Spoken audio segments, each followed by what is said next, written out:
I'm Dr. Deb Butler, and you are listening to Thinner Peace and Menopause and Beyond. This is episode number 538. And by the way, before you get ready to listen to my new content, I want to let you know that I am getting ready to do another class, and it's on GLP-1s optional. It's all the buzz, and I have some interesting information that I want to share with you. Regardless if you want to work on them, you don't want to work on them, you never want to touch them, you have got to come to this 3-day class, and you can learn all about it by going to drdebbutler.com/brain, BRAIN. Hint, hint, it's all about your brain. Okay, now stay tuned to 538. Welcome to Thinner Peace and Menopause and Beyond. This is Dr. Deb Butler, Master Life and Weight Coach, and as always, your coach. If you're a woman and you're smart and you're successful and you've been struggling with weight your whole life, and now menopause is making it harder than ever, and you are ready to make this the last time you ever have to go on a diet again, then this podcast is for you. Stay tuned. Well, hello, all my dear friends all over the world. Today is an exciting day because I'm going to introduce you to one of my clients who I just finished working with. And she is so filled with enlightening concepts, and she feels so amazing that I thought it would be lovely to share her experience with you in case you're needing some kind of a tune-up like she did. Her name is Deborah, and she actually came to me and had never heard my podcast, and now was listening to my podcast all the time. But I'd love for you to hear her story and how she went through this process with me and how it helped her. So sit back, take a walk, take a bubble bath, whatever it is you do, and enjoy this interview with Deborah. And I'll get back on at the end and say a few words. Hi, Deborah. Welcome to my podcast. Hi, great to be here. Hi, great to be here with you. Okay, nobody knows you yet, but I am so excited to have you on here because I feel like the journey that you and I have gone on together in our individual coaching is something that I want to share with everybody that listens to this podcast, because I think that the work that you've done and where you are in your life because of the work that you've done in the coaching that I've done is worth sharing. 100%. Yeah. 1,000,000%. And I always get so excited when we get towards the end. And because when I listen to you talk, I get so excited because it's like, she's just saying everything I think. She's just saying everything I teach. That's right. But it's not Because it like works. Hello? But it's like it's yours. It's not mine. It's yours. Yes. You own it. It's like she's just not saying these words. She owns them. That's what's so exciting. Yeah. So we can't start where you are now because otherwise people will not understand the magnitude of how far you've come. So what I would like to do is, if you would not mind sharing to all of us, what made you decide to do a mini session with me to talk about the possibility of working together? What inspired you to do that? Well, I never listened to your podcast. Yes. Repeat that again, because I have never listened to your podcast until after our mini session and after we started working together. Yeah. Then I decided, well, I better go back and listen to the podcast. Yeah. So I looked and you had like 300 of them or something that I had not listened to. So what inspired you? Well, I was doing what I did a lot, which was being awake in the middle of the night, like 3:30 in the morning. Yeah. And feeling sad and worried and obsessed and looking for yet another way that I could maybe like lose weight or think about food differently or stop thinking about food or stop obsessing about or something. Mm-hmm. And something I searched for your website came up. Mm-hmm. I don't know what I searched for. And something you said on that website made me click on do a mini session. And we don't know what that something is to this day. Isn't that correct? Right. I can't find it. I'm not really exactly sure. Uh-huh. I think it was the thinking about food differently. Mm-hmm. That was part of it. And the way that you're saying to me, it's like you were pretty, I don't know if we're going to call it depressed, but you were kind of sick of this. Oh, I was so sick of it. I have been dieting or thinking about my weight and food. And I mean, all the time, thinking about food, thinking about what I look like, thinking about food all the time Mm-hmm. since I was like 12. Wow. I'm 52. And you're 52. So for 40 years, Yeah. that's what you've been doing in your head. Yeah. Mm-hmm. And I was so sick of it. Do you know why you got so sick of it all of a sudden? I think that's interesting. That, what was the point where it's just like, I'm just not doing this. I can't take this. I'm not doing it anymore. Well, I think it's because I had been kind of working on myself and I Yes. had actually been seeing a life coach, Yeah. which I thought was going to be hopefully about also weight, but we never really got there because that's just not what she does. And that was working. I was feeling a bit better just generally, Uh-huh. but the food obsession was still there. And I just wanted to get it away from me. And maybe that is the inspiration or what you saw on my website was the whole idea of bringing up the mind and how you see your body and how you eat, but it's more of a mind thing Yes. and less of a body thing and what you eat thing.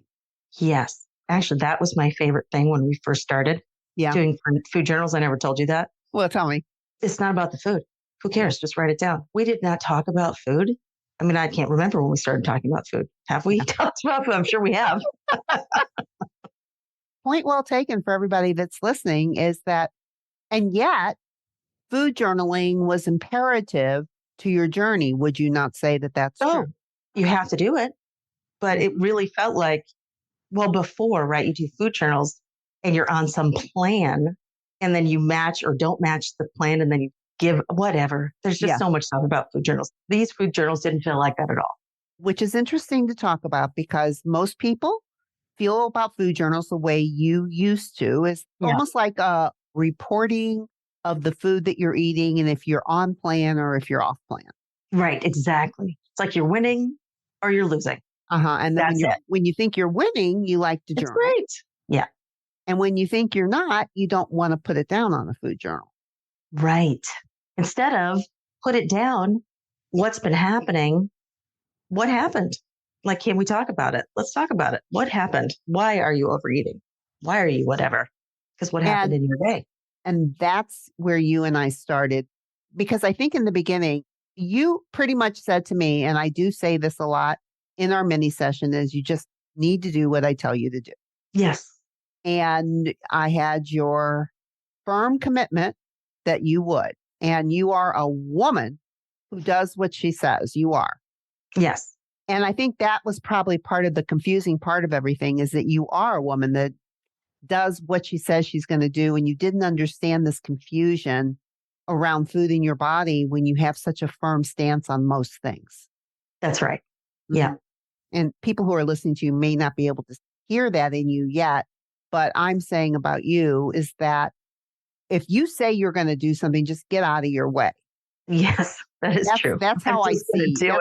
Yes, Yeah. that's how I see Mhm. you. And I knew on that mini session when you said, oh no, whatever you say, I'm going to do it. Oh, I don't I want to signed deal up. with this. I told you we booked, I think, a time before you told me how much it was or how many weeks it was. I had no idea. That's right. I was like, let's just do it.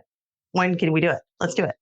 And that is the way that you function. It's like once you make a decision, and I think it's really this way for most people, the difference between confusion and a decision, for you, it was a decision. Let's do it. Let's go. And you were off to the races from day one. You knew. You didn't even know what I did. You weren't even sure how I did it, Right. but you knew that somehow that you were going to get to the bottom of what was causing this obsession with eating and food. And you knew, because I told you, I don't care so much what you're eating. Yes. What did you think Yeah. of that? I just was like, oh, then I just relaxed. I was like, oh, well, then let's just do it. Like, okay, then let's go. And what you got really good at, and what anybody that works with me will get really good at, is you get good at your numbers. You get good at Yeah. your physical hunger scale numbers and your emotional hunger scale numbers. And you start writing down your numbers, and your numbers give me a clue into how I want to coach you on a certain food entry. So you want to say something about what that was like for you being coached on what you were eating and not really me caring what you were eating. And yet it was kind of revealing in so many ways. Right. That's exactly what I was going to say. The numbers being higher, right? Mhm. Whether it was the emotion or overeating, whichever, Mhm. was always like a revelation. This is why. Oh, and maybe I could not see it, but it was, it was yesterday. It was earlier in the day. Something had happened. There was some emotion there. Mhm. And that's what I was eating instead of noticing the emotion, noticing the thought. So I could figure out what I was going to do with it and not eat it And up until that point, you were busy eating it. So you never had to deal with the emotions every time, all the time. all the time. Yeah. And I guess for me watching you do that was also so revealing about so many things because you were all in it. You weren't afraid of it. You just didn't understand it. And you knew now that these food journals held the answers to why you're eating when you're not hungry, if I could coach you on it. Yeah, exactly. I never would have And found that myself. that's what you found out yourself over time. Yeah. And because you're a woman of strong commitment and you say you're going to do whatever it takes, because that's who you were from the beginning, you would email me whenever something popped up on your food journals that looked like emotional hunger and you knew you weren't physically hungry, you could not wait to get coached on it. That's how it ended up, That's right. right? You Here it weren't is. I afraid did a of it. model or something. I couldn't do the model. So here it is. Right. And you Yeah. weren't afraid of it. It became, once again, like a revelation into learning something about yourself when you saw yourself eating when you're not hungry. So it was something you wanted to put on your food journal and you could not wait to get coached on it because that's basically what our coaching sessions were about. Not what you were eating, but when you had strong emotion, why were you eating? Right. So you want to say a little bit about that? I mean, you can get as personal as you want or not, but what that was like for you, because a lot of it had to do with evenings, and everybody that's listening to this call has an evening something or another. Yeah. I mean, my theory about why things come up more in the evenings What is your theory? is that you have all the emotions and the thoughts and all of that stuff, but then on top of it, you're tired, right? So if you thought you were resisting and controlling those emotions earlier, which is not the good plan anyway, your resistance goes down.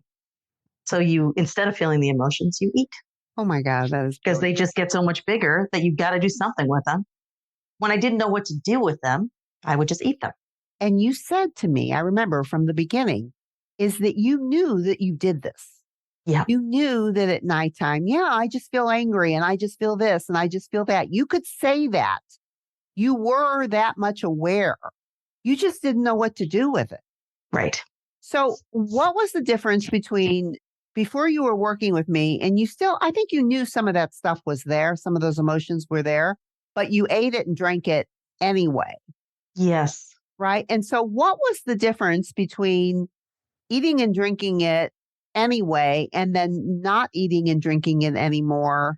What was the difference for you? How did you end up feeling it, allowing yourself to feel it and not eat it or drink it? And we'll talk a little bit more about the drinking too.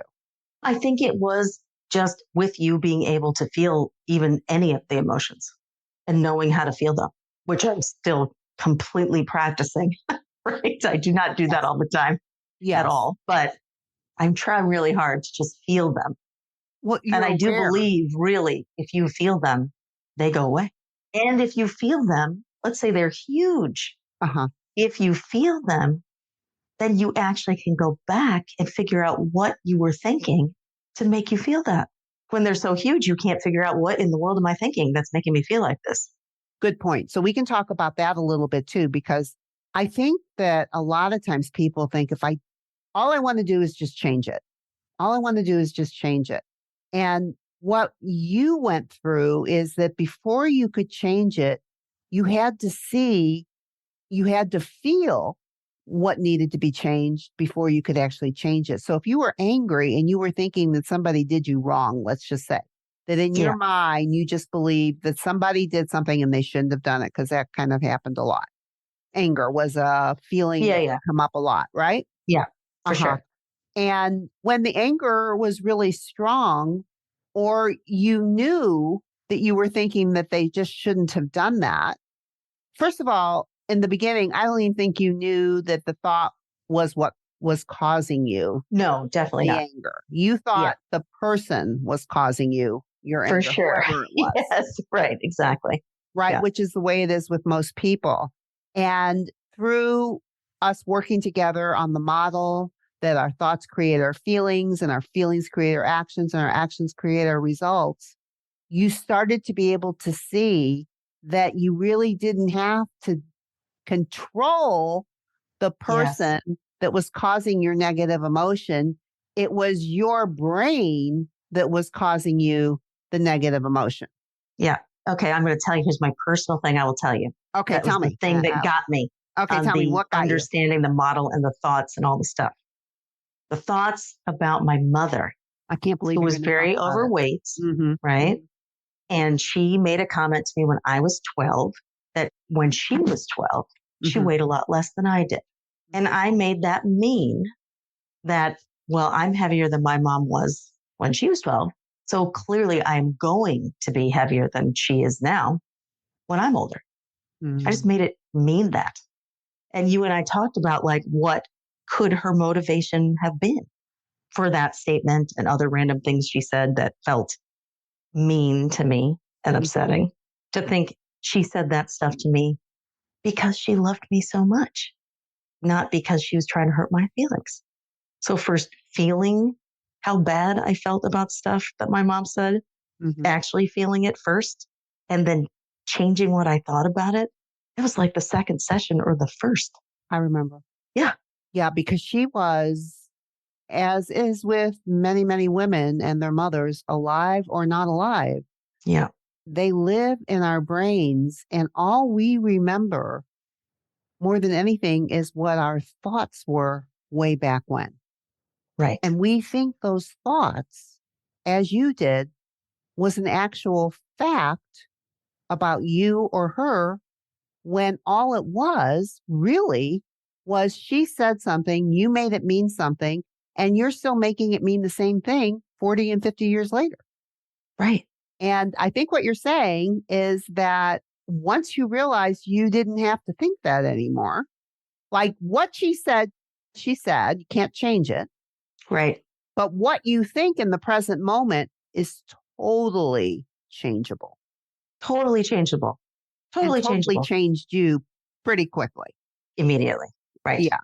Yeah. Second session. But it was very Yep. important because she came up a lot Well, and then in she our just disappeared, and which yes, is great.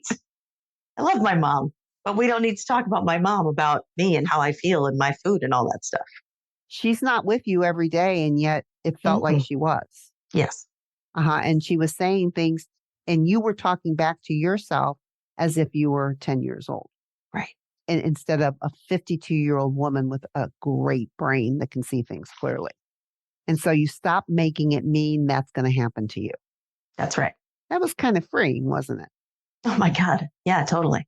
And a lot of women probably can relate to that, because I think mothers and daughters and bodies and weight have a lot of things that can be worked out if we're able to see our own thinking clear enough, Mm-hmm. which is the beauty of what you got to do because of your own awareness, because you're the one that brought it up. Like you knew it was something, you just didn't know what it was. You knew it was causing problems, you just didn't know how to deal with it. Right. Yeah. So that was freeing right from the beginning. Yeah. Actually believing which I do for sure. You can think whatever you want. And if you change your thinking and believe it, you're going to feel differently. And And you you don't do. live. And you do. Yeah. And not only that, and I think what's really important to talk about too is that, and just like you said, it's not like you're never going to feel bad. No, I of don't course teach not. you. I don't teach Yeah. you how to change your thinking so you never feel bad, right? Right. What have you learned? Tell everybody what I mean. Tell Sometimes you're just everybody going what to I feel mean. bad because sometimes you want to think that thought, whatever it is, and it's going to make you feel bad. And that's okay. But you just got Like, to feel it. and you, my darling, are not afraid to feel those negative emotions anymore, are you? Not anymore. I absolutely was.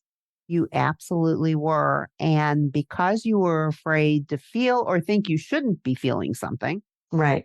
which I think a lot of what was going on in the evenings too is I shouldn't be feeling this and I shouldn't be eating this and I shouldn't be drinking this. Well, what should I be doing? That's right. I know. Yeah. I'm not really sure exactly. I mean, All of really, it's these are kind of not like, what I'm supposed to be doing. Right. so what's it like for you now? Evenings or generally Generally evenings. speaking, and then go to Yeah. evenings. So, well, first of all, I feel great generally. I do not obsess about food at all, Mm, like at all. I still do my food journals because they're extremely helpful. I can notice when I am feeling something, even if I don't figure out what is it that I'm thinking to make me feel this way immediately. I at least can write it down and go back and think about it or mhm. bring it to you. I feel great. I feel like amazing. Wow. And just to be clear, you did not feel amazing before. I did not feel amazing. Yeah, I was like feeling rather desperate. Yeah. And I think a lot of people are like that in the beginning. And you even said in the beginning, and I think this is interesting, not everybody is like this, but you just said to me, I don't even care if I lose weight. No, I In the didn't. beginning, I don't Mhm. even care if I lose weight. I just want to get rid of this relationship that I have with food. Yeah. No, I didn't Now, at all care. and I think that's really important. Now, since that time, you care more because now you realize you're in control. Right. Well, now I know I can do it for sure Right. Right. without And obsessing. And it I doesn't feel think, like a chore. It's just easy.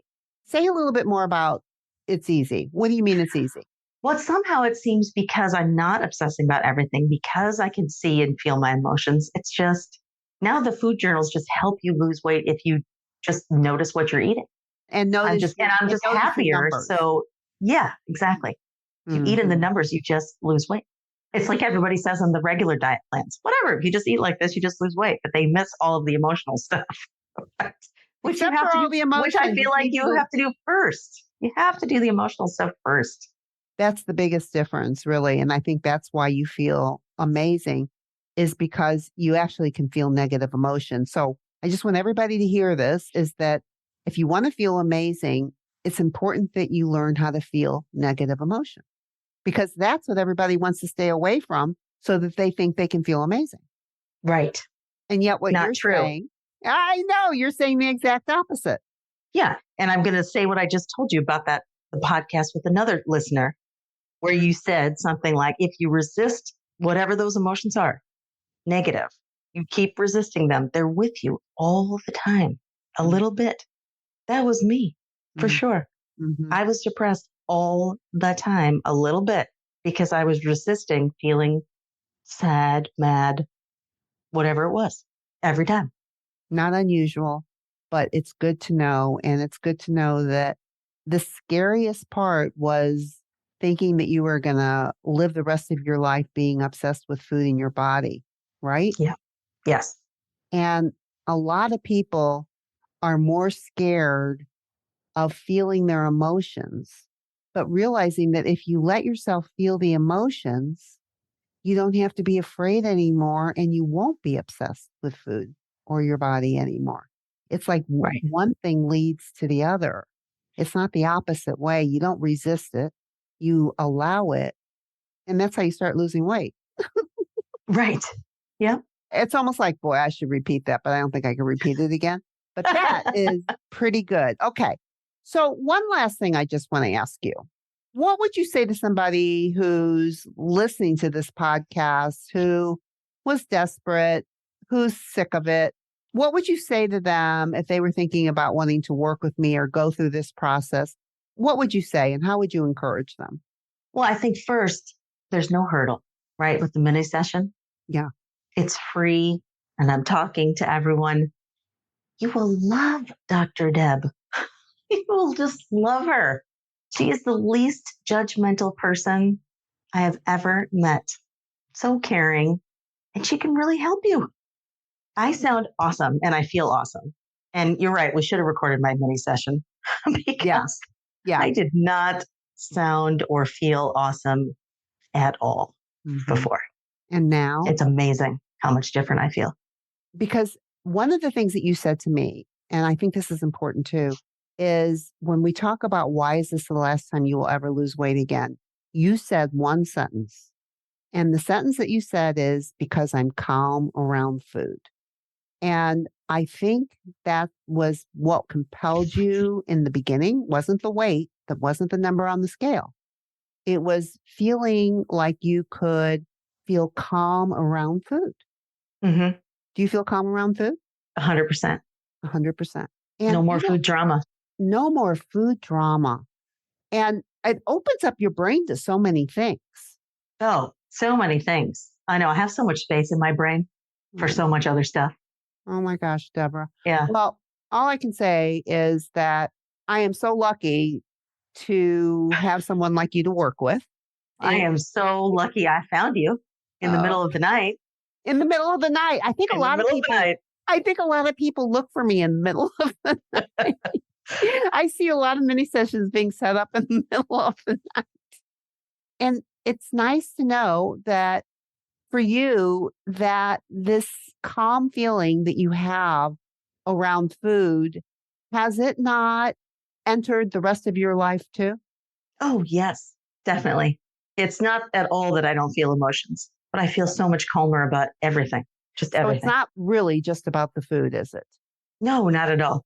Not at First, all. and even more so, it's my whole life. And then there's the food, and I can lose weight. Right. And would you say that your whole life is a little bit different because you were willing to do the work on the food? Absolutely. All A right. lot different. Deborah, thank you so much for being on my podcast. So enlightening. That's all I have to say. Every time I talk to you, I feel enlightened. So thank you for being on my podcast. And I loved every minute of working with you. Thank you so much. Well, what did I tell you about Deborah? She is amazing and she feels amazing. And I have to say one word about amazing is that I'm going to change that word. I'm not going to use it anymore after this because I use it so much that it ends up not feeling as amazing as it should be. But for the purpose of this, let's just say, and I will quote her, that for her it was amazing and that she was pretty depressed at the beginning and desperate and made a mini session with me in the middle of the night when she couldn't sleep and she was obsessing about what she was going to eat and how she was going to lose weight. And she came across my website and read something that was just totally different to her. And she thought that maybe the process that I use is different enough that she may be able to lose that obsession. And that's exactly what happened. And now what she says, I love what she says, because in the end, I ask my clients this one question. Why is this the last time that you'll ever need to lose weight again? And her sentence was simple. She said, because I feel calm around food. And I want you to know, dear listener, since I've been working with her, is that she does. She used to like to drink alcohol at night to calm all the emotions that she was feeling. She knew it, but she didn't know how to change it. Now alcohol's not that interesting to her anymore. She can take it or leave it. She can have it or not. That is what I want for you. And it's so exciting to watch somebody go through this process. And I know a lot of you are like Deborah was. You're smart. You have a great career. You're doing great things in the world. and yet you stay up in the middle of the night worried about your body, your weight, and what you're going to eat tomorrow. If this is you, then I want to encourage you to do what Deborah did. You can set up a mini session with me by going to drdebbutler.com/work with me, and you will be able to set up a mini session, and I can talk you through it. I can tell you what it's like, and I can tell you if I think I can help you or not. That's the purpose of the mini session, is to make sure that I think I can help you and you think I can help you. So if this sounds good to you and you're ready to make this the last time that you ever need to lose weight again, then go to drdebbutler.com/work with me and get on it. And of course, until next week, I would never end this podcast without reminding you that no matter where you go or who you're with, please, please, please be very, very kind to yourself, and I will see you next week. Bye-bye. I'm hoping that you're loving my podcast. That's why you're listening to me right now, is because you've been listening to my podcast.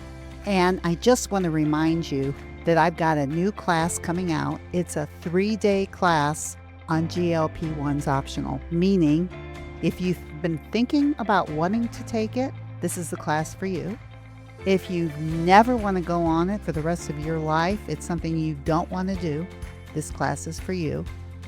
And if you're just thinking about it and you want to have more information on how this drug works and what's the difference between my thinner peace process and the GLP-1s, then please go to drdebbutler.com. That's Deb, D-E-B, Butler, BUTLER.com/brain. BRAIN.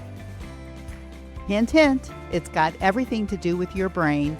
And if you want to learn how to use your brain more efficiently, with or without medication, then this 3-day class is for you. And might I say, it's very inexpensive and very effective. Just go to drdebbutler.com/brain.